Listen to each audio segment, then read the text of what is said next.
أعوذ بالله من الشيطان الرجيم.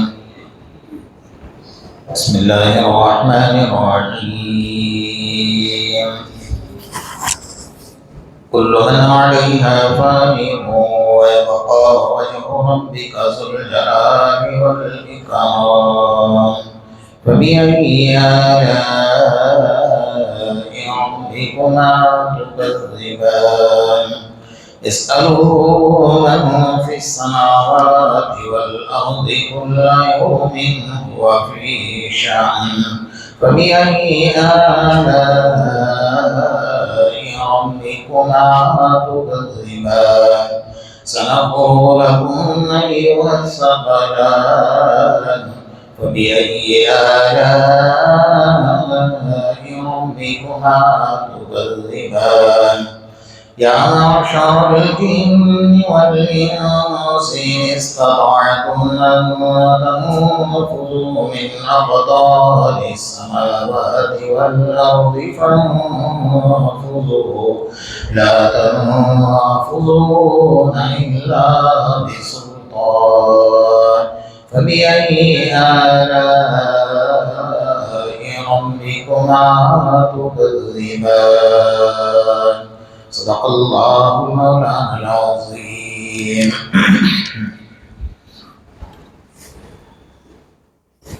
گزشتہ کل اور اس سے پہلے آپ حضرات کے سامنے سورہ رحمان کی 29ویں نمبر کی آیت پر گفتگو چل رہی تھی. یسألہ من فی السماوات والارض کل یوم هو فی شأن، کہ زمین کی مخلوق اور آسمان کی مخلوق اللہ ہی سے مانگتی ہے، اور اللہ تبارک و تعالیٰ کی ہر دن ایک عجیب شان ہوتی ہے.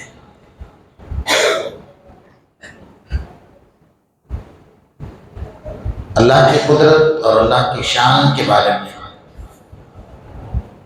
انسان سوچ بھی نہیں سکتا،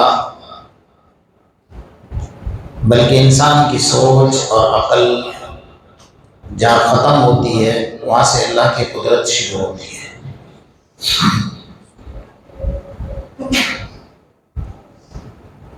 اللہ تبارک و تعالیٰ کو سب سے زیادہ پسندیدہ چیز اپنے بندوں سے سجدہ اور اللہ سے مانگنا.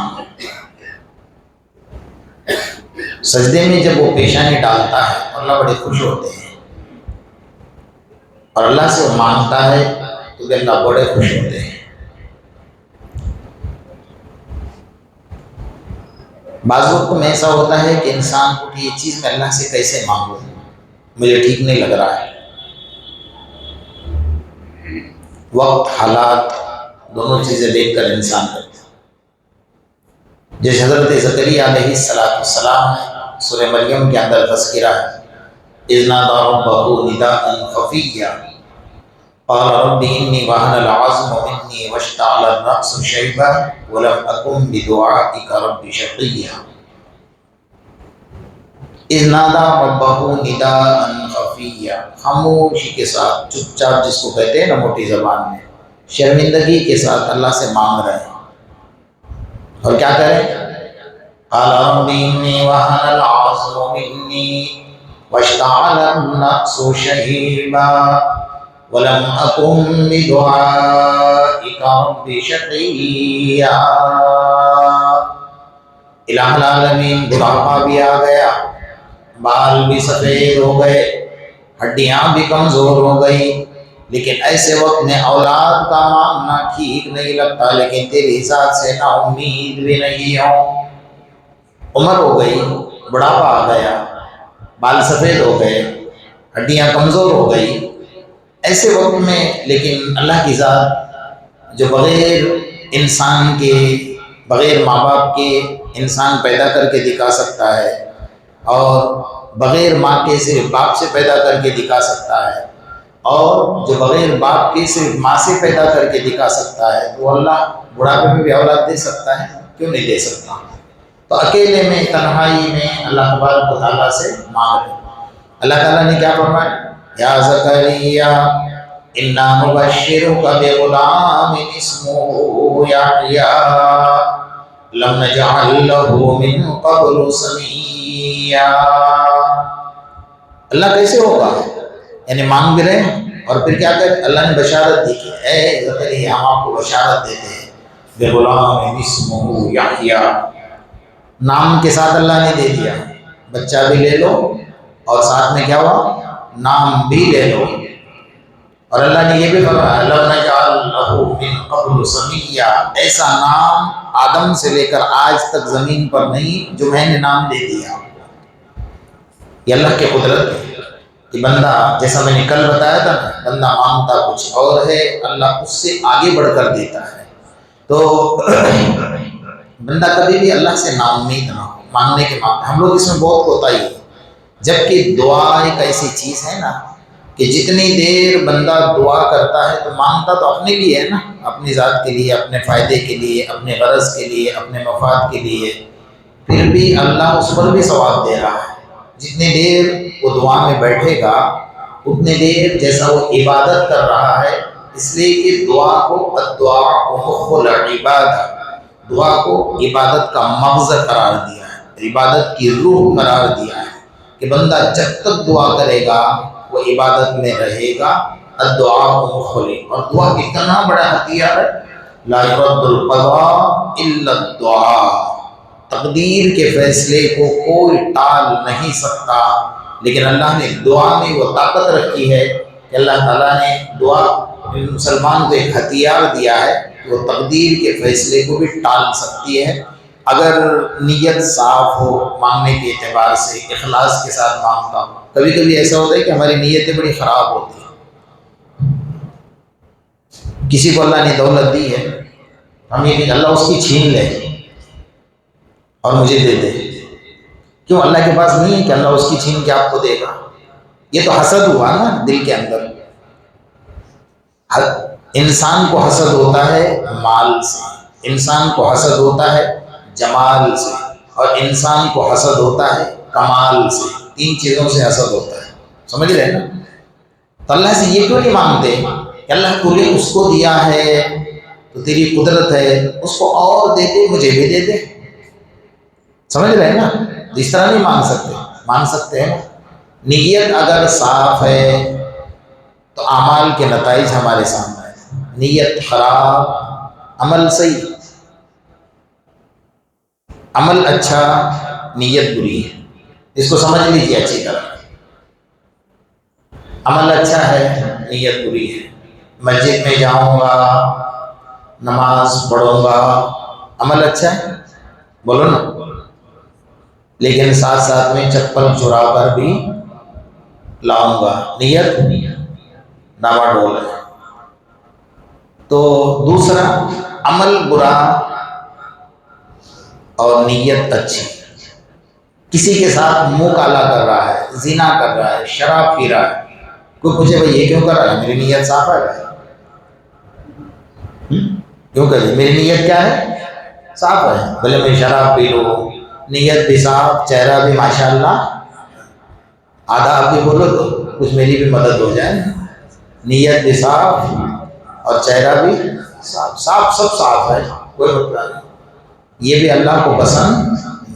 عمل بھی اچھا، نیت بھی اچھی، یہ اللہ کو بہت پسند ہے کہ مسجد میں جاؤں گا، نماز پڑھوں گا، اللہ سے مانگوں گا، میری وجہ سے کسی کو تکلیف نہیں ہوگی، اور اللہ سے یہ مانگ کر آؤں گا کہ اللہ تو مجھے اپنی رضامندی عطا فرما دے.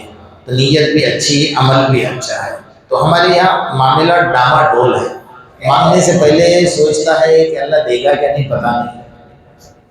یعنی مانگنے سے پہلے اس کا گمان اللہ کے ساتھ ایسا ہی ہے کہ میں مانگ تو رہا ہوں لیکن اللہ دے گا کیا نہیں. اللہ تعالیٰ جیسا بندہ گمان کرتا ہے نا ویسا ہی دیتا ہے. جیسا ہم پیسہ جمع کر کے رکھتے ہیں، کسی کو پوچھو کہ کیوں جمع کر رہا ہے؟ تو یار برا وقت آئے گا تو کام آئے گا. صحیح ہے نا؟ مطلب کہ کیا سوچ کر رکھا ہے کہ برا وقت آئے گا تو کام آئے گا. اس کا مطلب گمان تیرا برا ہے تو برا وقت آنا ہی ہے، اور یہ پیسہ برا ہی نہیں جانا ہے. یہ سوچ کر کیوں نہیں کہتا کہ اللہ میں پیسہ جمع کر رہا ہوں کہ خدا نہ خواستہ قوم پر مصیبت آ گئی، قوم پر آفت آ گئی تو تو میں کسی کا تعاون کروں گا، تو نیت صاف ہے، تو اللہ تعالیٰ مصیبت سے حفاظت فرمائے۔ تو مانگنے کے طریقے ہوتے ہیں اللہ تبارک و تعالیٰ سے۔ بندہ جب مانگتا ہے نا تو اللہ کی نظر میں بڑا عجیب مسئلہ ہوتا ہے۔ حدیث میں فرمایا کہ اللہ کے نزدیک دو قطرے سب سے زیادہ قیمتی اور سب سے زیادہ پسندیدہ ہے۔ دو قطروں میں ایک قطرہ شہید جنگ کے میدان میں سرحد پر کھڑے رہ کر اپنی گردن کٹوائے اور اس کے خون کا قطرہ زمین پر گر جائے، اور ایک گناہگار بندہ اللہ کے سامنے روئے، عاجزی کرے اور اس کے آنسوؤں کا قطرہ زمین پر گر جائے۔ یہ دو قطرے اللہ کو اتنے پسند ہیں کہ گناہگار کے آنسو کے قطرے کا وزن اللہ نے شہید کے خون کے ساتھ کر دیا ہے۔ سمجھ رہے ہیں؟ جبکہ ہم گناہگاروں کے آنسو ہیں، اس کی کوئی قیمت نہیں ہونی چاہیے، کیونکہ ہم ہمارے لیے رو رہے ہیں، ہمارے فائدے کے لیے رو رہے ہیں کہ اللہ ہمیں معاف فرما دے، لیکن اس کے اوپر اللہ نے اتنا بڑا اجر دے دیا۔ فرمایا حدیث میں کہ بندہ جب اللہ کے سامنے گڑ گڑاتا ہے، عاجزی کرتا ہے، روتا ہے، تو جب اس کی آنکھوں سے آنسو نکلتے ہیں تو فرشتہ اس طریقے سے کھڑا رہتا ہے، اور ان کے آنسو جو نکلے نا اس کو دونوں ہاتھ میں، ایک ہاتھ میں بھی نہیں لیتا ہے، اس طرح دونوں ہاتھ میں لے کر اسی طرح آسمان کی طرف جاتا ہے۔ پہلے آسمان میں کھولو دروازہ، کیا لے کر آئے ہو؟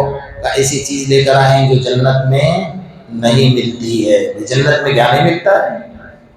جنت میں سب کچھ ہے، 1 2 3 4 5 6 7 ساتوں سات آسمان تک یہی بات ہوتی ہے۔ اللہ جاننے کے باوجود تجھے کیا لے کر آئے ہو؟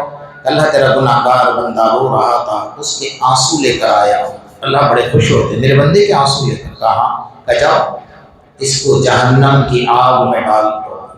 کہ جہنم کی آگ کو نہ آب زمزم بجھا سکتا ہے، نہ حوض کوثر کا پانی بجھا سکتا ہے۔ اگر جہنم کی آگ کو کوئی بجھا سکتا ہے تو انسان کے آنسو بجھا سکتے ہیں۔ اللہ نے انسان کے آنسوں میں طاقت رکھی ہوئی ہے، تو اللہ سے مانگنے میں نہ بندے کو بڑی شرم آتی ہے۔ ہاں جہاں ذلیل ہوتا ہے نا وہاں مانگے گا جا کر، جو ٹھکرائے گا، ذلیل کرے گا، دھکے دے گا، دھتکارے گا، وہاں مانگے گا۔ اور جہاں عزتیں مل رہی ہے، بے اللہ سے اگر اکیلے میں مانگے گا، مسجد میں آ کر بیٹھے گا یا گھر میں اکیلے میں مانگے گا، تو کوئی آپ کو نام تو نہیں رکھے گا نا کہ دیکھ بار بار یہ دعا کرتا ہے، کوئی نام رکھے گا؟ جبکہ آج کے دور میں ایسے بھی ہے انگلی کرنے والے لوگ، یہ بہت نیک بننے جا رہا ہے جی، ہے نا؟ بیچارہ کوئی نیک بندہ ہو، دعا کرتا ہو، نماز پڑھتا ہو، شروع کر دے تو اس کو تانا دیتے ہیں۔ لیکن یاد رکھے اور کان کھول کر سنیں، اگر کسی کو آپ نے تانا دیا اور خدا نخواستہ آپ کے تانے کی وجہ سے اس نے عبادت کرنا چھوڑ دیا تو سارے زندگی کے گناہ آپ کے نام آئے۔ اس لیے کبھی کسی کو تانا نہیں دینا۔ تو اللہ کے نزدیک انسان کے آنسو کی قیمت بہت زیادہ۔ حضرت اورنگزیب رحمۃ اللہ علیہ کے بارے میں حضرت علماء کرام نے لکھا ہے، وہ اللہ کے سامنے بہت روتے تھے، وقت کے بادشاہ تھے، اور بادشاہ ہو کر انہوں نے فتاویٰ لکھا، فتاویٰ عالمگیری، بڑی عجیب کتاب لکھی۔ اس میں علماء نے لکھا ہے کہ جب وہ روتے تھے نا تو اپنے آنسو اس طریقے سے جمع کرتے تھے اپنے ہاتھ میں اور اپنے چہرے پر لگاتے تھے، اور جب تک آپ کو دوسری مرتبہ وضو کا تقاضا نہ ہوتا تب تک آپ چہرہ نہیں دھوتے تھے۔ کسی نے پوچھا کہ آپ یہ آنسو چہرے پر لگا رہے ہو، اس کی وجہ کیا ہے؟ فرمایا بھائی اللہ تعالیٰ اگر خدا نخواستہ جہنم میں ڈال دے، میں نے حدیث پڑھی ہے کہ جس چہرے پر انسان کے روئے ہوئے آنسو لگیں گے اللہ اس چہرے کو جہنم میں نہیں ڈالے گا، تو چہرے کو بچائے گا تو باقی بدن تو جہنم میں نہیں جائے گا نا۔ چہرہ رئیس الاعضاء ہے، تمام اعضاء کا سردار ہے، جب چہرہ بچے گا تو میرا سارا بدن بھی بچ جائے گا۔ سمجھ رہے نا؟ اللہ کے نزدیک انسان کے آنسوؤں کی قیمت بہت ہوتی ہے۔ اللہ پلکوں میں دیتا ہے، اللہ تبارک و تعالیٰ سیکنڈوں میں دیتا ہے، منٹوں میں دیتا ہے، اس کو 1 منٹ بھی نہیں لگتا ہے۔ آپ نے سنا ہوگا نا، ایک مشرک اس کے اپنے معبود کا نام لیتا تھا، صنم یا صنم یا صنم یا صنم، پوری رات کرتا رہا، اور نیند کا جھونکا آیا، کچھ مل نہیں رہا تھا، بیچارہ چلا رہا تھا کہ میرے بھگوان دے دے دے دے، اس کو صنم صنم صنم کرتا، یا صنم یا صنم یا صنم۔ اور تھوڑی سی غنودگی سی آ گئی، آنکھ لگ گئی، جھونکا لگ گیا، جھونکے میں اس کے زبان سے یا صنم کی جگہ پر یا صمد نکل گئے، اللہ الصمد، یا صمد، اللہ نے فوراً دے دیا۔ کون تھا وہ جس کو دیا؟ مسلمان تو نہیں تھا نا۔ فرشتوں نے کہا کہ اللہ یہ تو اس کے خدا سے مانگ رہا تھا جس کو خدا مانگتا ہے، آپ سے نہیں مانگ رہا تھا، اس نے تو غلطی سے اور اس کو نیند کا جھونکا آ گیا تو اس نے یا صمد کہہ دیا۔ اللہ تعالیٰ نے کہا مجھے اس نے بھلے غلطی میں جھونکے میں کہہ دیا ہے لیکن بندہ تو میرا ہی ہے نا، پوری رات اس نے جس سے مانگا اس نے نہیں دیا اور آخر میں مجھ سے مانگا، میں بھی نہ دوں گا تو اس میں اور مجھ میں کیا فرق رہے؟ سمجھ رہے ہو؟ تو کبھی کبھی آپ مقبولیت کی گھڑی ایسی ہوتی ہے کہ اللہ تبارک و تعالیٰ دے دیتا ہے۔ الحمدللہ رب العالمین، اللہ نے یہ نہیں فرمایا رب المسلمین رب المؤمنین، میں صرف مسلمانوں کا رب ہوں، میں صرف ایمان والوں کا رب ہوں، میں صرف میرے ماننے والوں کا رب ہوں، میں صرف نماز پڑھنے والے کا رب ہوں۔ اللہ سب کو دے رہا، سب کو دے رہا۔ اگر وہ موسیٰ کو دے رہا ہے تو فرعون کو بھی محروم نہیں کرتا، اگر وہ ابراہیم کو دے رہا ہے تو نمرود کو بھی محروم نہیں کرتا، اگر وہ محمد رسول اللہ صلی اللہ علیہ وسلم کو دے رہا ہے تو ابو جہل کو بھی محروم نہیں کرتا ہے، دیتا ہے۔ اپنوں کو کم دیتا ہے اور دوسروں کو، ہم کو بٹا کے بیگن جی یہ سب کھلاتا ہے، ہم کو ایک ٹانگ والی مرغی اور نہیں ماننے والوں کو 2 ٹانگ کی مرغی کھلاتا ہے کہ نہیں کھلاتا؟ کبھی کبھی بندہ دیتا اللہ میں تو 5 ٹائم نماز پڑھتا ہوں، مجھے مرغی نصیب نہیں ہے، اور جو نافرمانی کر رہا ہے اس کو تو 2 ٹانگ کی مرغی کھلا رہے گا، اللہ کہتا ہے اس کی جنت دی ہے، اس کو کھانے دے، تجھے وہاں دوں گا، میں اچھے سے اچھا دوں گا۔ تو اس دن تو سوچے گا اے کاش کی 1 ٹانگ کی بھی نہ ملتی تو بہت اچھا ہوتا ہے، نعمتوں میں اور اضافہ ہو گیا۔ لیکن صبر کس کو ہے؟ ہم تو دعا کرتے ہیں تو بھی صبر نہیں ہوتا، رات میں دعا کریں گے اللہ پیسے دے دو، اللہ پیسے دے دے، صبح تکیہ اٹھا کر دیکھیں گے کہ آئے کہ نہیں تکیہ کے نیچے۔ صبر کس کو ہے؟ ابھی مانگے ابھی ملنا چاہیے۔ بعض اللہ والوں نے لکھا ہے انبیاء کرام کی دعائیں بھی اللہ نے، انہوں نے دعائیں کی نا، اللہ نے 40 سال کے بعد ان کی دعا قبول کی۔ ہمارا مرتبہ تو نبیوں کا مقام کیا ہے؟ تو بہرحال ہم اللہ تبارک و تعالیٰ سے مانگیں، بہت عاجزی سے مانگیں۔ جب بندہ عاجزی سے مانگتا ہے اللہ تعالیٰ سے، اللہ تبارک و تعالیٰ بڑے عجیب طریقے سے اس کو نوازتے ہیں۔ ہم سب کے آقا محمد رسول اللہ صلی اللہ علیہ وسلم جب میدان بدر کے اندر تھے، صحابہ کرام بڑے پریشان حال تھے، پاؤں میں چپل نہیں تھی، گرمی کا موسم، رمضان کا مہینہ، روزے کی حالت، آپ سمجھ سکتے ہیں عرب کی تپتی ہوئی ریت، اور صحابہ کے پاؤں میں چپل تک نہیں تھی، انہوں نے پھٹے پرانے کپڑے اپنے پاؤں میں باندھے ہوئے تھے، اور میدان بدر کا معاملہ اور جنگ کا پہلا میدان ہے۔ وَلَقَدْ نَصَرَكُمُ اللَّهُ بِبَدْرٍ وَأَنْتُمْ أَذِلَّةٌ، اللہ کا قرآن کہہ رہا ہے کہ میدان بدر گرم ہو گیا، صحابہ کرام آ گئے، اور قرآن خود کہہ رہا ہے کہ وَأَنْتُمْ أَذِلَّةٌ، بے سر و سامان تھے، ان کے پاس کچھ بھی نہیں تھا۔ سامنے دیکھو تو ہزاروں کا قافلہ ہے، ان کے پاس گھوڑے ہے، تلوار ہے، ہتھیار ہے، زرہ ہے، اور یہاں درختوں کی ٹہنیاں، پھٹے پرانے کپڑے لے کر کھڑے، کچھ بھی نہیں تھا۔ ہم سب کے آقا محمد رسول اللہ صلی اللہ علیہ وسلم تپتی ہوئی ریت کے اوپر اپنی پیشانی ٹیک دی اور بڑی جذبات کے اندر اللہ سے دعا، اللہم ان تہلک ہذہ العصابہ، اللہم ان تہلک ہذہ العصابہ، یا اللہ یہ دنیا کا مقدس ترین مجمع 313 اس ساری دنیا سے میں نے چن کر لا کر تیرے سامنے کھڑا کیا، میری زندگی کا نچوڑ ہے، میری زندگی کا نتیجہ ہے جو میں نے تیرے سامنے لا کر کھڑا کر دیا ہے۔